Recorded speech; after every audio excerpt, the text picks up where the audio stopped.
Máquinas eléctricas, unidad número 4, transformadores. Bueno, pues les daré aquí unas pequeñas definiciones fundamentales de lo que es un transformador, tanto como para Chapman, para Enríquez Herper y pues para el Instituto de Ingenieros de Electricidad y Electrónica.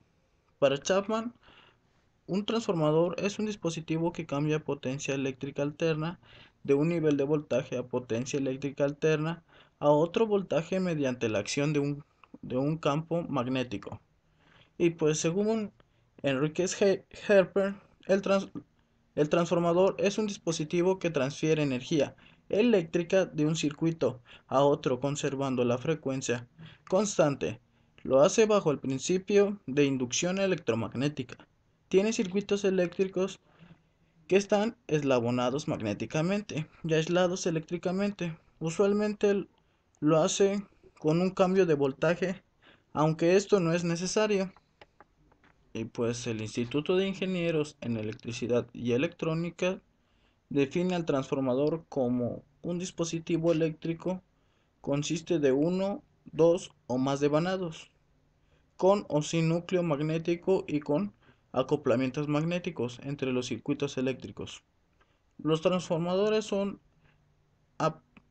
ampliamente utilizados sistemas eléctricos de potencia para transferir energía por inducción electromagnética entre circuitos que tienen la misma frecuencia y usualmente con cambios en los valores de voltaje y corriente.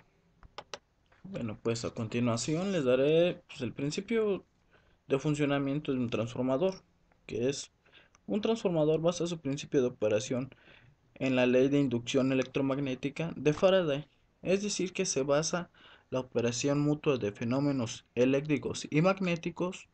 No contiene partes móviles y su FEM se induce por la variación de flujo magnético.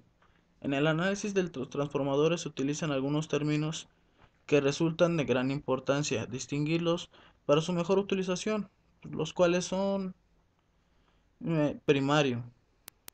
Se refiere al lado del transformador que recibe la energía para su excitación, pudiendo ser el lado de baja tensión o de alta tensión. Secundario. Se refiere al lado donde se induce la FEM, pudiendo ser el lado de baja tensión o de alta tensión. Y pues sería la alta tensión. Es el devanado de mayor tensión del transformador, pudiendo ser el primario en caso de un transformador reductor o el secundario en un caso de transformador elevador.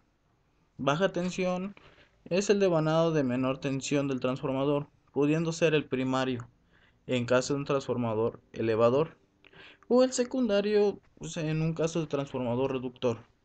Las partes principales que componen un transformador son pues núcleo, devanados primarios y secundarios, sistema de enfriamiento y aislamiento, tanque y pues los accesorios.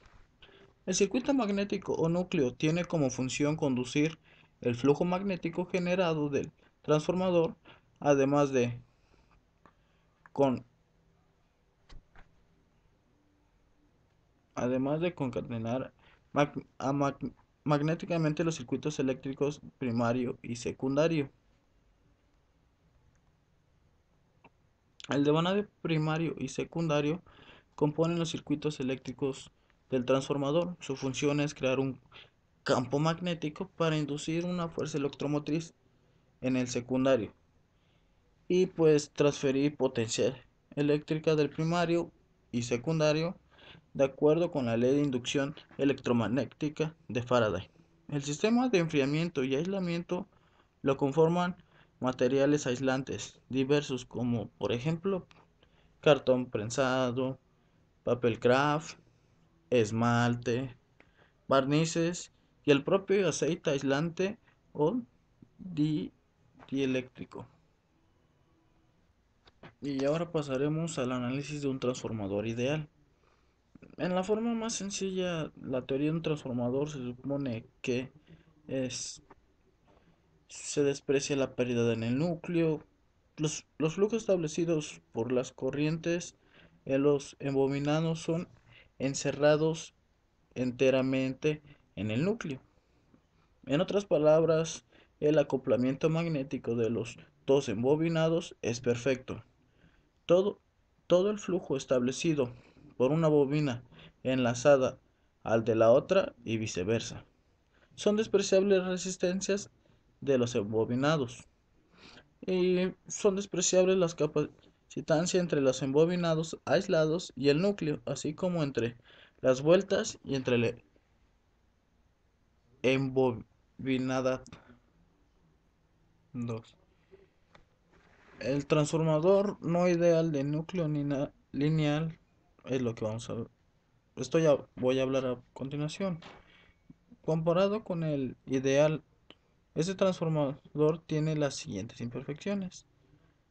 Los flujos establecidos por las corrientes en los embobinados no son confinados enteramente al núcleo.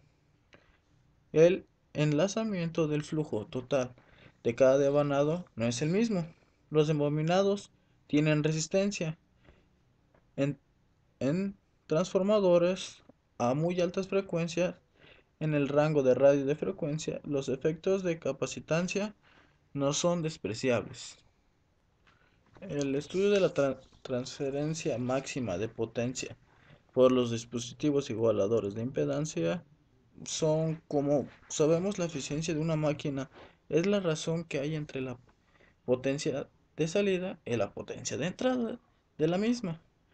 En un transformador real, la eficiencia siempre será menor al 100% debido a las pérdidas internas que se presentan en la máquina y que obedecen principalmente a pérdidas en el cobre, pérdidas por corrientes parásitas, pérdidas por histéresis y pérdidas por flujo de dispersión.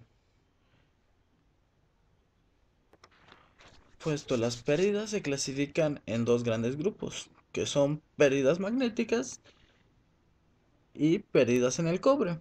Las pérdidas magnéticas ocurren en el núcleo y son las pérdidas por corriente parásita y por histéresis. La pérdida por corriente parásita se puede reducir si se utiliza en la construcción del transformador laminaciones muy finas. Las pérdidas por histéresis dependen del cambio del tipo de acero por el cual fue construido el núcleo. Estas pérdidas están definidas para cada transformador que se fabrica y se consideran constantes o fijas para un transformador dado. Las pérdidas en el cobre, conocidas también como pérdidas de potencia eléctrica, están determinadas por los devanados primarios y secundario y varían como el cuadrado de la corriente en cada devanado.